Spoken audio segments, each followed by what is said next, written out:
Sasa pale Uganda jana ni rasmi sasa kwamba mtoto wa Yoweri Kaguta Museveni kuwa jeshi la Uganda kwa sasa Muhoozi Kainerugaba anautaka urais wa Uganda.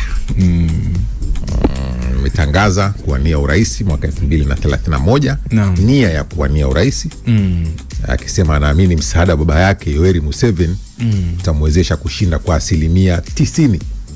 Okay. Uzuri ameweka wazi kwamba atapata wapi msaada. Msaada wa Yoweri Kaguta Museveni baba yake utamsaidia yeye kushinda, na ameshajipa hadi ya 90%.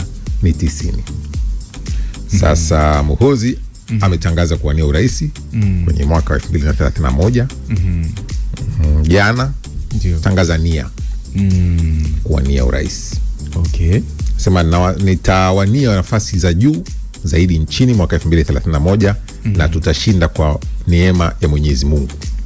Okay. Muhoozi aliandika hiyo kwenye mfululizo wa yale ambayo amekuwa akiandika kwenye kurasa zake za X au Twitter zamani.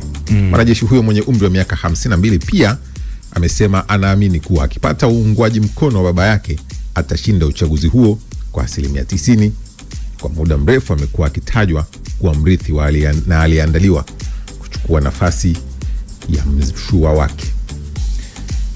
Muhoozi amekuwa ni mzungumzaji, amezoeleka tangu alivyoingia katika nafasi hiyo ya ukuu wa majeshi, tofauti na wakati akiwa katika kuratibu kamandi ya ulinzi wa rais. Amezoeleka kusikika kizungumza kwa tao na matambo kwa muda mrefu sana. Hili la hivi karibuni la yeye kubainisha kwamba anakusudia kugombea uraisi 2031 wakati baba yake atakapokuwa akimaliza muhula wa miaka 5 aliyokuwa miezi michache iliyopita katika uchaguzi mkuu, linakuja na ukisikiliza maoni ya Waganda tangu lilivyotoka. Nazungumza na rafiki zangu wa Kiganda, wako wanaoamini kwamba msaada wa baba yake ndio msingi mkubwa wa yeye kuzungumza hivyo. Lakini pia wako ambao wanamtazama kama kiongozi ambaye kwenye sifa za kuwa rais wa nchi hiyo amekuwa akitia shaka, hasa kutokana na mwenendo wake katika mitandao, lakini pia hatua mbalimbali ambazo amekuwa akichukua, muda mwingine zikikinzana hata na katiba na sheria za nchi hiyo zinazosimamiwa na kutafsiriwa na mahakama kuu. Na hii imekuwa ikizua maswali, na baadhi wako wanaosema kwamba hata baba yake mwenyewe kwa namna moja au nyingine amekuwa akijaribu kumweka karibu na watu wenye ufahamu na upeo mkubwa, kujaribu kumjenga katika misingi na maadili ya uongozi, kwa sababu mpaka kufikia sasa hamuoni katika ile taaradhi au taadhira ya yeye kuwa kiongozi anayestahili. Kwa hiyo kwenye hili unaweza kusema kwanza ni uhuru wake, kwa sababu katika taifa la kidemokrasia mtu ana haki ya kueleza mawazo yake. Lakini mbili, nafikiri naweza ikawa inatokana na comfort ambayo anapewa na uhalisia ya kwamba baba yake amekuwa kiongozi wa taifa hilo kwa miaka zaidi ya 40 na amekuwa katika nafasi hiyo akiwa na mtoto mkubwa ambaye ni yeye, na ndiye ambaye ukiangalia katika uga wa kisiasa ndiye pekee ambaye anafanya siasa kwa kuonekana. Kwenye familia ya Museveni watoto wake wako wengi, lakini Muhoozi Kainerugaba ndiye ambaye amekuwa walao akijionesha katika duru za kisiasa kwenye taifa hilo. Sasa hofu yangu iko hapa ni kwamba kama anabainisha hadi 90% za kushinda, mpaka anaeleza kwamba msaada pekee anautaraji kuweza kupata nafasi hiyo ni baba yake. What if baba yake asifike 2031? Siombei, Mungu anisamehe, siombei. Ikitokea baba yake asifike 2031, ikitokea, unajua NRM sio chama kinachoundwa na baba yake pekee. Baba yake anaweza akawa kiongozi mkuu wa chama, lakini kuna vigogo wengine, kuna vingunge wengine walioko humo. Hawa wana mtazamo gani ikiwa azma yake anaihusianisha zaidi na baba yake na sio chama na wote waliomo katika kamati kuu na halmashauri kuu na kadhalika, hawa wanajisikiaje? Wanamtazamaje? Sio kwamba ni mazingira ya kutia shaka kwamba wale wanaweza kusipate uungwaji mkono. Muhoozi amewahi kufanya hivyo, kutangaza kuwa atawania urais mwaka 2026 Januari, na baada ya hapo akala nyoya, akamuunga mkono baba yake. Kwa hiyo hii sio kauli yake ya kwanza ya kutangaza nia kuwania urais. Na ndio maana nikasema pale kwamba moja kati ya sababu ambazo nimezitaja ni uhuru wake. Alifanya hivyo 2026, kwa hiyo inawezekana ametumia uhuru wake, lakini deep down akawa si kwamba anamaanisha. Unajua sio kila kitu ambacho Muhoozi amezungumza mara nyingi huwa kinakuwa uhalisia. Ni mtu ambaye mara nyingi wanapenda kutumia neno shengesha za kisiasa. Anapenda sana shengesha za kisiasa, na kati ya hizo ziko ambazo zinakuwa zinaakisi uhalisia, kama zile zinazohusisha amri ya fulani na fulani wakamatwe, lakini kuna zingine zinaishia tu na maneno. Sasa pengine muda utasema kwamba hili nalo lina hadhi ile 2016 au lina sura hii ya kipindi hiki, au litakuwa na sura nyingine ya tofauti, kwa maana ya kwamba pengine anamaanisha kesha zungumza na baba yake na akamhakikishia kwamba kweli wewe utakuwa, kwa sababu mpaka sasa hivi tukumbuke Rais Museveni hajasema kwamba huu ndio muhula wake wa mwisho.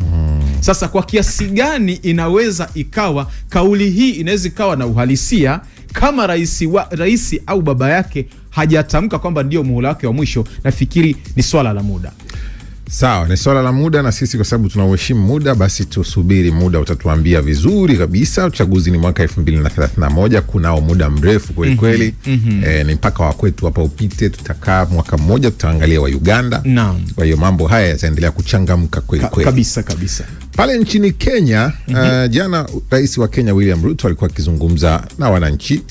Alikuwa katika harakati zake za mikutano ya hadhara, akakutana na wananchi na akatoa baadhi ya maneno. Sasa nataka umsikilize alafu turudi hapo. Nataka niwaambie wale wa jamaa wengine, si mnajua kuna watu wa pale wanajifanya hatu wanataka kushindana na mimi. Unajua kwanza walisema ati ile ahadi William Ruto alitoa ati hatatimiza. Hiyo ahadi yote mimi nilitoa kwa wananchi wa Kenya.